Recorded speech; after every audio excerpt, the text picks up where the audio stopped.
Are your kitchen and bathroom remodels a little overdue? Well, now's your chance to call First Response Contracting. John Sellers will take care of you. 484-256-7136. They do residential and commercial, and they're licensed and insured. Give them a call at 484-256-7136.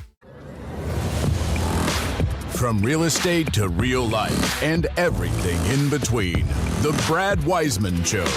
And now, your host, Brad Weisman. All right, we are back in the studio. Once again, Hugo.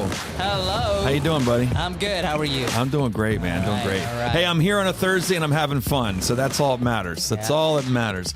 So we have a really cool guest here. You might see some of the stuff here on the desk. We are now in this thing of having authors on here. A lot of authors, and that means I should write a book, Hugo. What do you think? I think so. Yeah, you've been saying it for. I have been saying it. And I got some ideas, but I don't know. It takes a lot of time. But we have a great guest here today. Actually, we met her through Heather Christie. She was on here not too long ago. In fact, her book's here in the studio. It's called Love Notes. Great book from what everybody says. And also, she's got a show coming up too, up in New York. I think in February. She's got a show that's going up there too called Love Notes, from what I remember. But today it's about Amy Impellizzeri. Yes. Did I say it right? Yeah. Impellizzeri. That's probably the first longest name that I didn't screw up. I usually do screw them up almost every time. So how you doing, Amy? I'm great.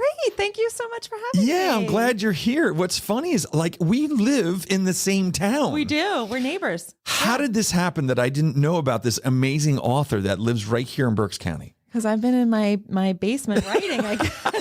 Is that what it is? That might be what it is. So okay. Is that where you do your writing, in the basement? No. Okay. I always picture this nice little, a nice little room with a place you can put your coffee. Now, do you type it on an old typewriter? No. Okay. I will tell you. You just ruined my whole thought. No. After I sold my first book, Yeah. and I was like, oh, now I'm a writer. Yeah, and so yeah. I took a room in my house and I painted it, and wow. I bought a writing desk, and A writing desk. and I never write there. Never knew about. Never write. Are you kidding me? No, it's a beautiful guest area. It just doesn't feel right. It doesn't feel right. I spent a little time there writing my second book, and then I just realized the This isn't reality it. is I write on my couch, cross-legged with the dog. Yeah. Interesting, but that's where you're comfortable. Yeah. Right? Yeah. Isn't it funny how we build up on our minds what it's supposed to look like or how it's supposed to be? Reminds me of first-time moms. So you buy first-time baby, and then you start buying left and right. Exactly. And you're so right. And then second-time moms, it's, the first, I remember our Third-time moms. Our first, yeah, she's third-time mom, third-time actually. mom, Yeah. yeah. So, yeah, but it was funny about that. You're right, how that works. But I've spent a lot of time letting go of what life is supposed to look like. Isn't I was that supposed to be a funny? lawyer for the rest of my life. and that's the part that's not what I crazy. did. Yeah. And I read about that, Yeah. because typically when you see somebody that goes through everything you went through Yeah. to get your law degree, Yeah. they usually stick with it. Yeah. Regardless of whether the hell they like it or not, right? Mm-hmm. So tell me about that struggle, because I would think there had to be a little bit of a struggle there going, oh my gosh, my whole life or my whole, school life, Yeah. I'm trying to be an attorney. Now I'm an attorney. I do it and now I'm saying, you know what? This isn't me. Yeah. It's not me. Well, I never wanted to be anything else professionally but a lawyer. So I was Get outta always going to here. be a lawyer. When I was in college, I was going to be a lawyer. When I was in high school, I was going to be a lawyer. And I was back at my alma mater last week, Allentown Central Catholic, and I was talking to them about my career path, which is a little windy, and I was remembering sitting in those seats, that's what I wanted to do. And I went to law school, and I was a successful lawyer by all appearances. In New York City. I ended up in New York City. I was working in big law. I was crazy. a trial lawyer. I started out my career in DC. Then I worked for a small firm in Newark, New Jersey. Actually, I worked outside of New York because I moved to the New York area, but I wasn't barred in New York. So I had taken the Pennsylvania, New Jersey bars, and I was working as a trial lawyer. I've been to a lot of bars, but that's different. Different kind of bar. Different kind of bar. Okay, go ahead. Yeah, same kind of headache, but Very well played. That is Well funny, played. yeah. But yeah. Okay, so and then I always say I loved being a lawyer until I didn't, and I was Interesting. a trial lawyer and I loved it and I was doing well, and then I got this fabulous job offer with this huge law firm. It's one of the biggest law firms in the country. And it was very prestigious. And on paper, it was like everything I had been working for. Isn't that amazing? And I was there 10 years. I practiced law for about 15 years. So in that 10-year period, when did it go? You go, holy crap. Yeah. This is everything I've ever wanted. Yeah. But now I don't want it. Missing. Yeah. Yeah. Yeah, that was it. I started a family during that time. I had all 3 of my kids while I was still practicing law. Oh, wow. That was not a thing that people did. Yeah. I was working in a very male dominated arena. There were no female mentors who were working moms. They either left, they had babies and left, or they chose not to have babies. Wow. So I was really adventurous, and I decided to have 3 kids while I was working. And I worked out a secret deal with the partner I worked for. I hid my pregnancy till I was basically in labor. It was like, oh my gosh. Yeah. And then once I decided I wasn't leaving. So I worked out this deal with the partner where there was no remote work. There was no hybrid work. There was no Zoom. Wow. There was no part-time policy. There was no maternity leave policy. And this was 2003. Ooh. This wasn't the 1950s. I was going to say, no policy. That's interesting. No, you just had a baby and left. So I worked out a secret deal that I would basically go off the partnership track, work in the office 3 to 4 days, and bill from home the rest of the time. I thought you were going to say that you have to have the baby on your desk. No. That's what we're going to bring in a midwife. We're going to bring in a midwife, and you're having the baby right here. I had that I was having kids. I did not have pictures of my kids in the office. That is terrible. Well, that's what. I'm sorry. That sucks. That's what eventually happened. Eventually, I realized this is terrible. That's terrible. You're supposed to celebrate that. No. Oh, that's horrible. No, I'm glad you left. Yeah, they're jerks. I would go into my end of the year review. Now, remember, when I left, my oldest was 5. And the partner would say to me, "You're doing a great job. Nobody would ever know you have kids." And I would think to myself, I don't know if that's actually like anti-culture.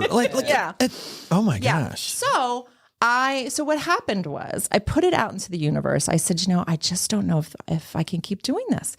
And lo and behold, the universe answered with a really bizarre proposition. So Lehman Brothers collapsed, as you may recall, in 2008, 2009, right? And a lot of the law firms were laying off. And I remember that too. I worked for Skadden Arps. They were not laying off. And a lot of the big firms, instead of laying off, Skadden decided to do a program called Sidebar Plus. And they offered people could apply for basically a year-long subsidized sabbatical. Oh, okay. And I was like, sign me up. So I applied for this 1-year sabbatical, and the partner I worked for said, no, that's not for you. Because I was a litigator. Litigators were still busy. It was the acquisitions, mergers and acquisitions, the deal makers. They were not busy. So it was really supposed to be for them. But all the litigators applied, and they were like, no, this isn't for you. And I was like, please, it's just a year, right? So you were supposed to go out. You were supposed to go out into the world and do PR for the firm, do pro bono. Yeah, there's usually something attached to a sabbatical. Go do something fun. There's something attached to that, but that will make us look good. Yeah. And then this is all going to be over in a year. All this mess out there is going to be over in a year, and you'll come back and everything. By the way, real estate sucked back then too. Oh just my so gosh, you know. I'm sure everything sucked. Built a lot of character for me. Yes, a lot of character. Yes. Yeah. So I had this really incredible opportunity. I had a year-long subsidized sabbatical to figure out what I was going to do next. And amazing. I hit the ground running. I was like, I joined boards. I was doing pro bono work, and I started writing. And that was like a reconnection with an old love of writing. I hadn't written in my own voice since college. And I started, not surprisingly, writing a story that was it was basically about a woman who was at a crossroads in her life. It was not autobiographical, but it was sort of like a sliding doors story. Like she could go through this door or that door. And I just started writing it. And by the end of the year, I was working for a startup company. I had realized over the year, oh, wait, I'm a lawyer. I can actually do other things besides practice law. Absolutely. People think this is, people are interested in a legal mind, Oh my training. gosh, yes. And I started working for a startup company, not as their lawyer. They were venture capital funded. They already had a legal team, but they needed someone to translate between the legal team and the creative team. And that became my job. Yeah. And alongside that, I was writing what became my first novel, Years and Years to Live. And which one was that? So Lemongrass Hope was my first novel. It just celebrated its 10th anniversary. Yes. So we just released the 10th anniversary edition of Lemongrass And isn't it a Hope. different cover or no? It is a different Yeah, I noticed cover. that. It's Yeah. a different cover because It's a really cool cover. the reason for this cover, it's a really cool cover. Thank you Yeah, for it's really saying cool. that. I like that. So this was the original cover for Lemongrass Hope. It fit perfectly at the time. It's a the magical original. realism Yes. novel. And I was never going to write a sequel to this book, never. But okay. And I ended up in 2020 writing a companion novel for it called I Know How This Ends. Which is that one? And it came out the first week of March 2020. Another great cover. Like seriously, your book covers. They're bold. They're Yeah. really bold. They're really good. This is Wyatt McKenzie is my publisher. And, Yeah, great job. They do a great job with the covers. So this book came out first week of March of 2020. So you can imagine the disaster that was.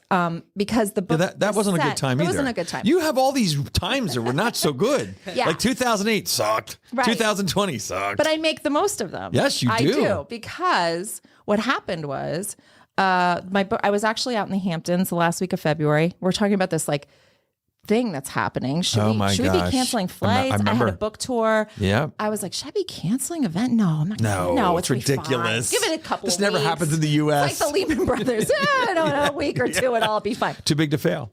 And the book is set against the backdrop of something that could never happen: a crowded commencement ceremony in Carnegie Hall in the spring of 2020. Like Get something outta that never here. happened. There were no graduations. But I was always fascinated by that class because they were the 9/11 babies. Yeah. They were the babies that their mothers were pregnant on or around 9/11. So they never knew a world before 9/11. So I was always interesting. fascinated with that class. Yes. And that's a little part of this book.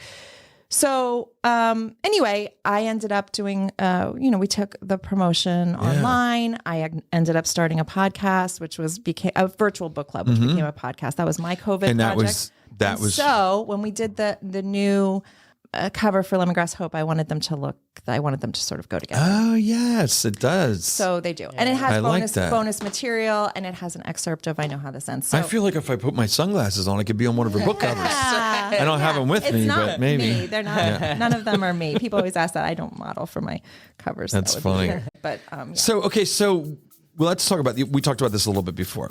What's your favorite book that you wrote? Stay with us. We'll be right back. Hey guys, if you're looking to buy or sell a house in Berks County or beyond, let me know. This is Brad Weisman from the Brad Weisman Show. You probably know I'm also a realtor, but I wanted to remind you, if you have any questions or you need anything, please give me a call, 484-256-5836. Thanks.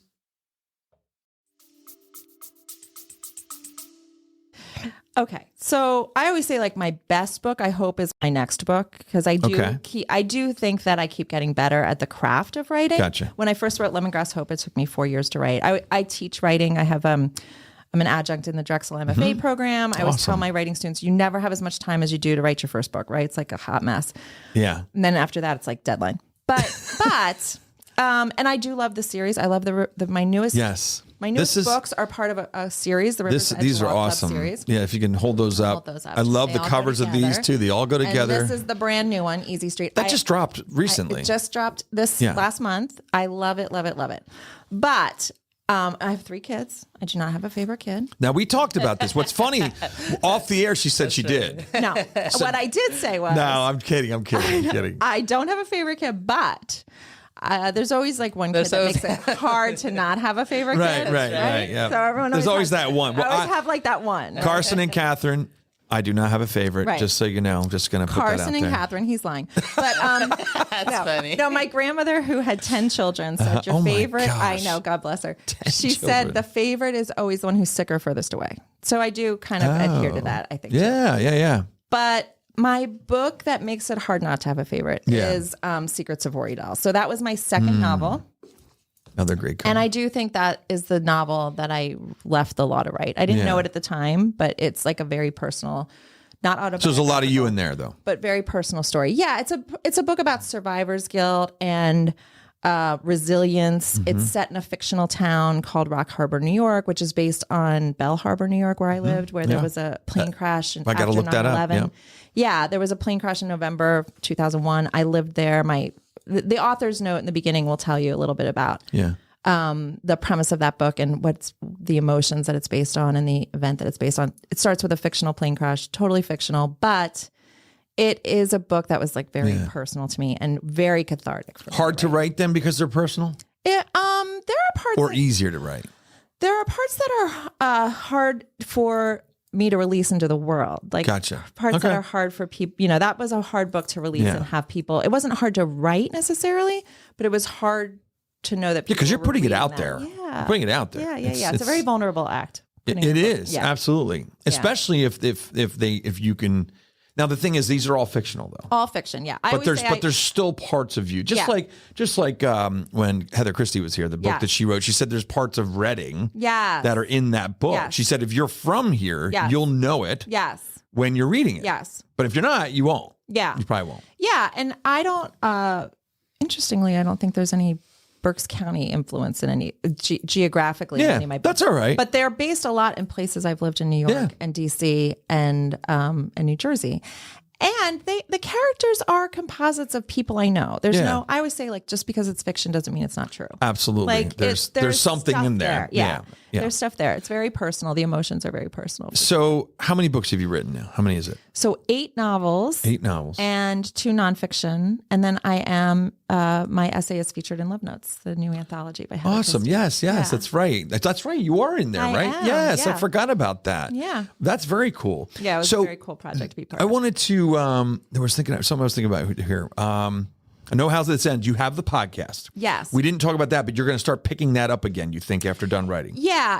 That is Or not done writing, after you're going through your writing when I'm right in now. a hiatus. Yes. Yeah, hiatus. As you know, it's a lot of work. Yes, The podcast is a lot of work. And I know how this book ends is based, I read all the books. So I read the books and then I decide, I read a lot of books until I decide which authors I want to invite on. But I've had some really fun experiences. Yeah. Like it's based on a virtual book club that I started during COVID. Candace Bushnell, who wrote Sex and the City, was on the book club. Wow. Susanna Hoffs from the Bangles. She wrote her first novel. She was on the podcast. There was a guy on one of the last ones you did in May.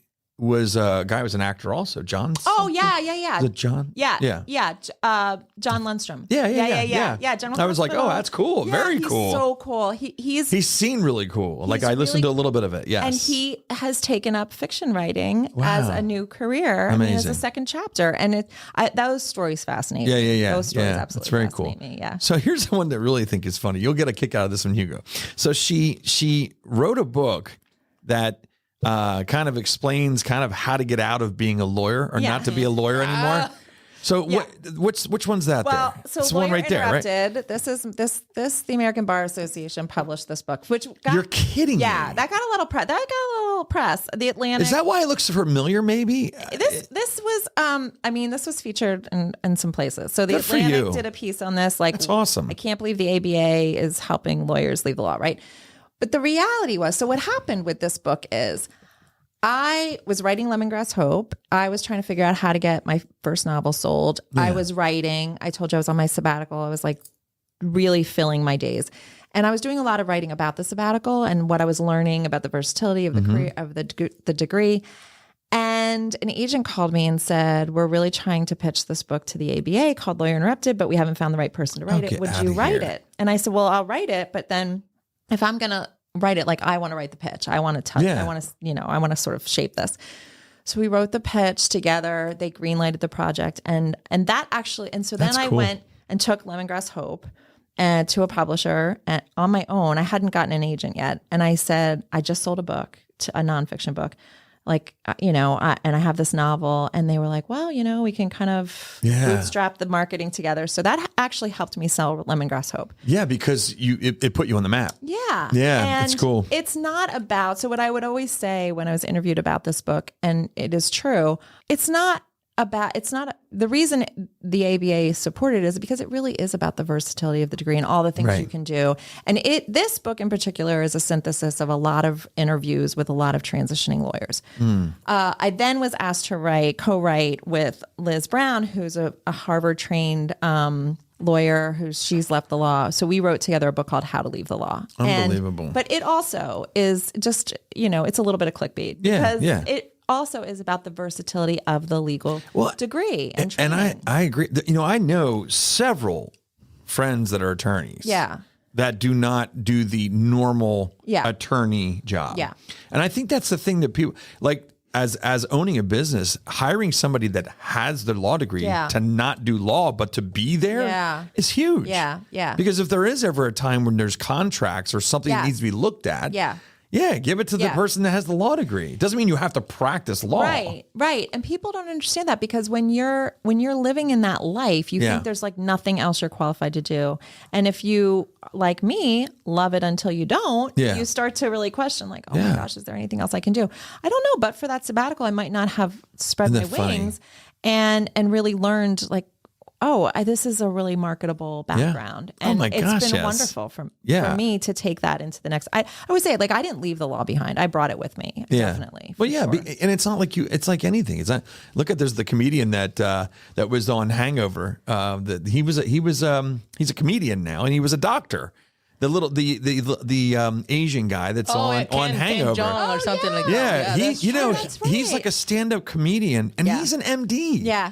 But he actually practiced medicine for a very long time, Yeah. and ended up wanting to get into acting. Ends up getting that part, Yeah. and now he's like a stand-up comedian. I mean, it's incredible. Well, you know what's interesting? I think this is probably true for medicine too, but it's definitely true for Yeah. the law. I think the law attracts creative people. And then Oh, it yeah. doesn't always I can see that. I used to think like, oh, this is so strange that I left the law and I'm Yeah. right. But then I started realizing that there are so many former lawyers who are creatives that it actually it attracts it creative sure does. people. I would think so, It yeah. doesn't always give them an outlet for that creativity, right? Well, so then Yeah, they're I would, looking for it. Yeah, I guess if you're writing something for for the questioning for the next day, or you're doing through discovery, there's creativeness in that, Yeah, and yeah. thinking on your feet Yeah, obviously is creative. Yeah, litigation for Yeah, sure. Solutions, definitely. looking for creative solutions. I mean, Absolutely. negotiating settlements. I negotiate Yeah. settlements all the time. I was always trying to think of creative solutions. Yeah, Yeah, that this is definitely creative. yeah. So if somebody wants to write a book, where do they start? What do you suggest? Do you just suggest like write as much as you can, just get it out? Yeah. Well, yeah, because I always I've taught a lot of writing classes over the years. Yeah. As I said, at Drexel, I've also taught at Yoakum, and I often have people say like, I have no time. I have no time to write a Yeah. book. But the reality is, if you just dedicate a little bit of time every day, Mm-hmm. you'd be surprised. So I always actually do that with my students for the first exercise. I just have them write freehand for 15 minutes Oh, that's and cool. just show them like, if you just spend 15 minutes a day writing, like what you'd have. Yeah. Now, meanwhile, there's a lot of editing and Sure. a lot of everything, but sometimes people just forget if you just quiet yourself for a Yeah. short period of I time. had an English teacher would say that when we were writing, when Yeah. we did writing, she would say, just put your pencil to the paper Yeah. and start writing. Yeah. Stephen Something King's- will come out, yeah. and eventually your mind will start Yes. doing something, and you'll come up with something that you actually are proud of. We used to do journal writing a lot in Yes. school, Yes. which I thought was very, very helpful Yes. later on in life. Yes. Really was. The author Flannery O'Connor says, I don't know what I think until I read what I wrote. And that's Oh, that's my good. That's That's my a Say good- that philosophy. again. That's Say a that again. good I like quote. That one. I like I that don't one. know what I think until I read what I wrote. And that is how I good stuff. operate. Like I Nice. have to sometimes just like write, Yeah. and then till I figure it out. So That's good. but I do think that you should take advantage of writing classes, writing seminars, writing workshops, really study the craft. I mean, Yeah. there are a lot of great craft books. Anne Lamott's Bird by Bird and Stephen King Yeah. on writing are like the two of the Bibles. Stephen King, funny. Yeah. Isn't that funny? He's written a really great on writing book. Yeah.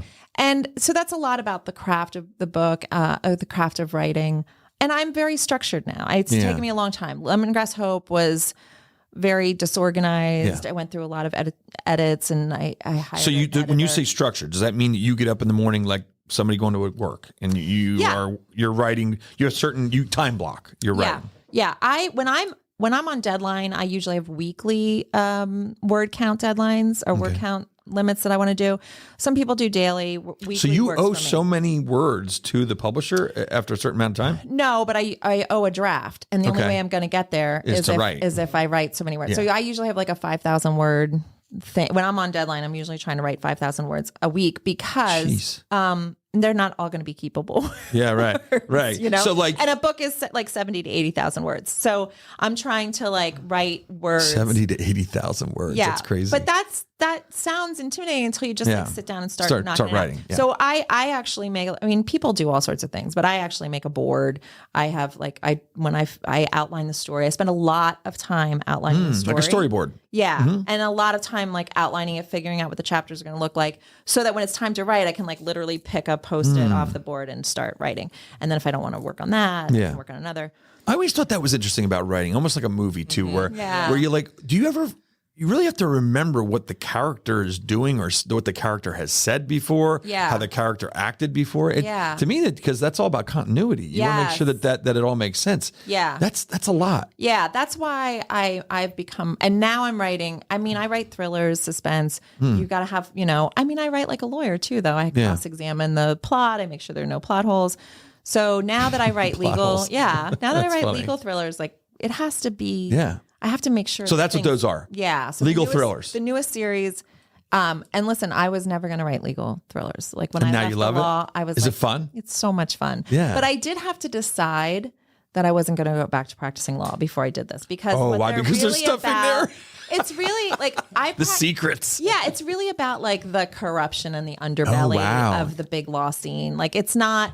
I was not a criminal lawyer. I was a civil defense lawyer. So all the sexy, gritty stuff was all happening behind the scenes. Yeah, and so that's what this is about. Yeah.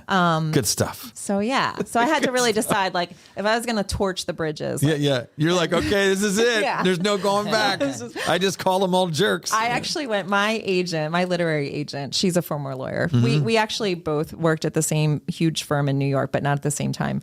And our firm was celebrating its 75th anniversary last year. Huge gala at the Lincoln Center. And we both went back and you could divide the room. Like you could see the current lawyers and the alum. The current lawyers looked like zombies. Yeah, right, and the alum all looked happy. Look happy and everything, And I thought, I made the right decision. You did, absolutely. Well, thanks so much for coming in here today. you. Yeah, this was great. I just can't get over it. Like, you can barely see me because of all the books she's written. I mean, not that I'm tall or anything like that, but well, hopefully we'll have you back on again sometime. I would love that. When the This has next been book so comes much out, fun. we Yeah, can have you absolutely. on, and we'll have to put one of your books up here on the shelf too. Yes, We'll have for to do sure. that. I would All love right. that. Thank We'll have you. to take one of Heather Christie's away. You know what I mean? No, she might get a little upset about Put that. it next to it. Put it next to it. All right. Thanks so much for being here. I appreciate it. Thank you. All right, there you have it. Amy Impellizzeri. I think I said it right again. Unbelievable. But yeah, that's incredible. I mean, if you're going to be looking for books, I think what you should do is go out and look for her books here. She's got this one, The Easy Street, which is a whole series. Really good stuff. The Lawyer Interrupted sounds really cool too. All kinds of good stuff. But definitely look her up. She's local here. And also you can get it on Amazon, I'm sure, anywhere else, right? Yep. All right. That's about it. Thanks for hanging out this Thursday. We'll see you next Thursday at 7 p.m. All right. Hey guys, I want to take a second and thank Comfort Pro. Since 2001, Comfort Pro has been helping customers stay comfortable where they live, work, and play. They have 24/7 emergency service and a 100% customer satisfaction guarantee. If you need help with your heating and air conditioning or indoor air quality, call Comfort Pro at 484-917-1803. Mention the show and receive a free humidifier with the installation of a complete system.